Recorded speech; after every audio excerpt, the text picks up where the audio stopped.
Salut à tous, ici Dorado pour une nouvelle vidéo, votre expert basket et paris sportifs pour vous aider à passer au niveau supérieur dans les paris sportifs, éviter bien sûr des pertes inutiles et maximiser vos gains grâce à mon expérience.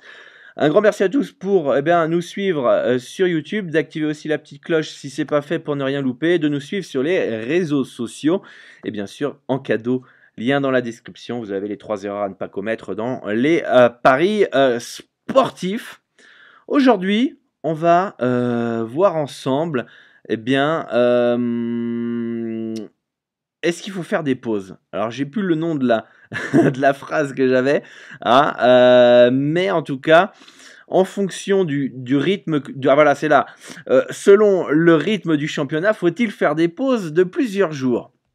Donc ça, c'est une très belle question, très bonne question d'un point de vue paris sportif. Et je pense que la personne qui m'a posé cette question doit avoir un championnat similaire à la NBA où c'est très intense tous les jours avec des matchs tous les jours parce que j'estime quand même que le football, faire des pauses, se forcer entre guillemets à faire des pauses n'est pas obligatoire dans le sens où vous avez déjà des pauses.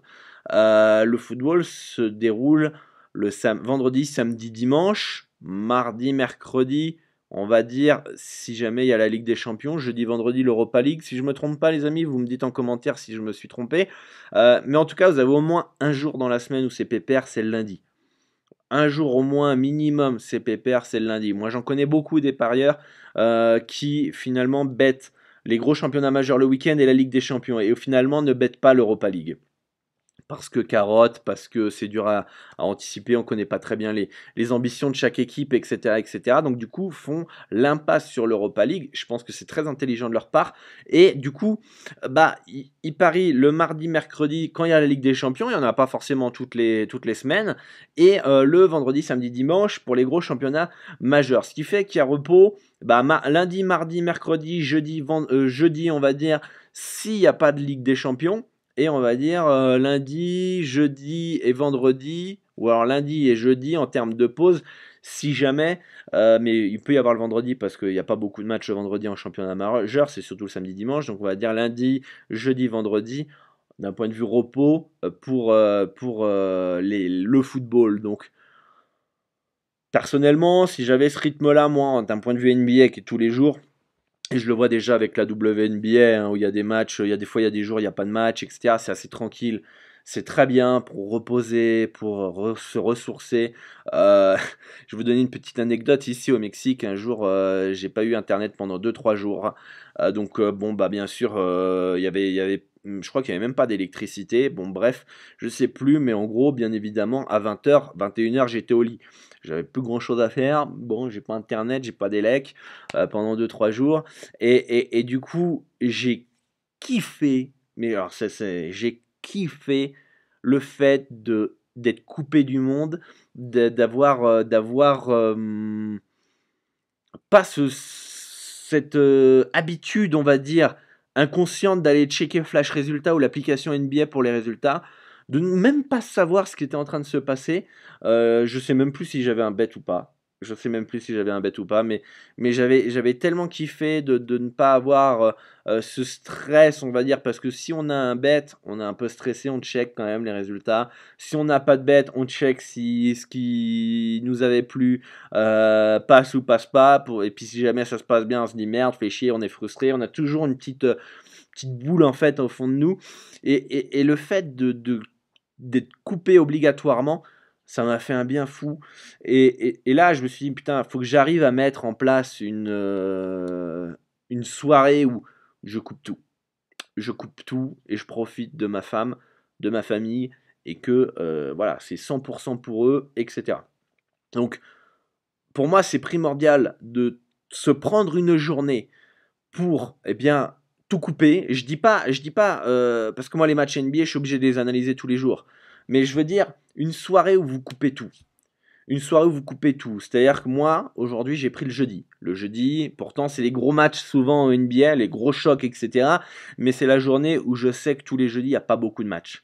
il n'y a pas beaucoup de matchs, il doit y avoir 3-4, allez, grand max 5. C'est pas très grave. Si je loupe cette journée-là, le lendemain, je vais pouvoir la rattraper. C'est pas très grave. C'est pas comme si le mercredi ou le vendredi, voire même le samedi, quand il y a 12-13 matchs, le lendemain, pour récupérer, c'est quand même compliqué le retard. Alors que là, on a parfois 3 matchs, 2 matchs, 4 matchs, grand max. Donc là, je peux couper. Et voilà, soirée ciné, restaurant, Netflix, etc. avec ma femme. Et je coupe le téléphone. Et ça fait un bien fou. Donc, je pense qu'il faut, d'un point de vue football, on a des pauses obligatoires parce que le lundi, il y a pas de grand championnat, il n'y a pas de Ligue des Champions, il n'y a rien. Donc ce jour-là peut être consacré eh bien, à du repos. Donc ça, c'est très bien pour se ressourcer.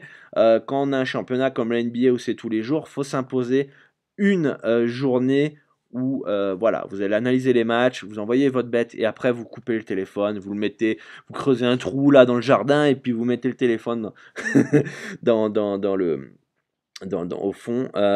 Mais voilà, non, c'est primordial le repos. Là, pas plus tard qu'hier, j'avais un mal de crâne hier. J'étais fatigué, ouais, j'étais KO, clairement j'étais KO. Et je me suis dit, j'avais tellement mal à la tête, je sais pas si c'était une migraine ou pas.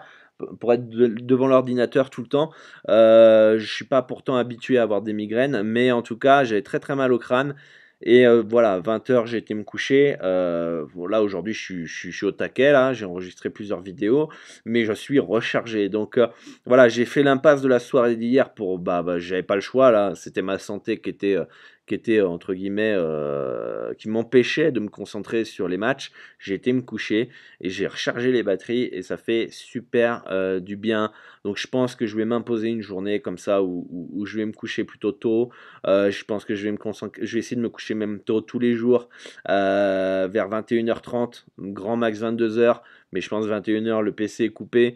Je vais me concentrer sur les matchs de 18h à 21h, et puis après, voilà, c'est coupé, se faire des pauses. Le jeudi, pause totale le soir, et bien évidemment le consacrer à ma femme à 100% pour ben voilà une journée pour moi aussi et pour elle et voilà, je pense qu'une pause est primordiale dans les paris sportifs, notamment si vous avez un rythme comme la NBA où c'est tous les jours, vous avez moins de 24 heures pour réfléchir, voilà, vous êtes un peu en speed et je pense que vous déterminez la journée où il y a le moins de matchs, le lundi s'il n'y a pas beaucoup de matchs, le mardi. Bref, tout dépend de votre championnat pour bien vous reposer et faire bien sûr autre chose et couper complètement du betting, ça fait vraiment du bien. Donc voilà les amis pour mon avis sur les différentes pauses et mon retour personnel. Un grand merci pour votre soutien, votre confiance. Toutes les informations pour suivre mes pronostics dans la description. Un grand merci à tous aussi, à ceux qui pensent bien à regarder une petite pub pour me soutenir. C'est gratuit et ça me permet de gagner quelques centimes. C'est top via Utip. Et je vous fais une très grosse bise à tous. Bonne chance pour vos bêtes et à très bientôt. Et n'oubliez pas, prenez des pauses. Ciao!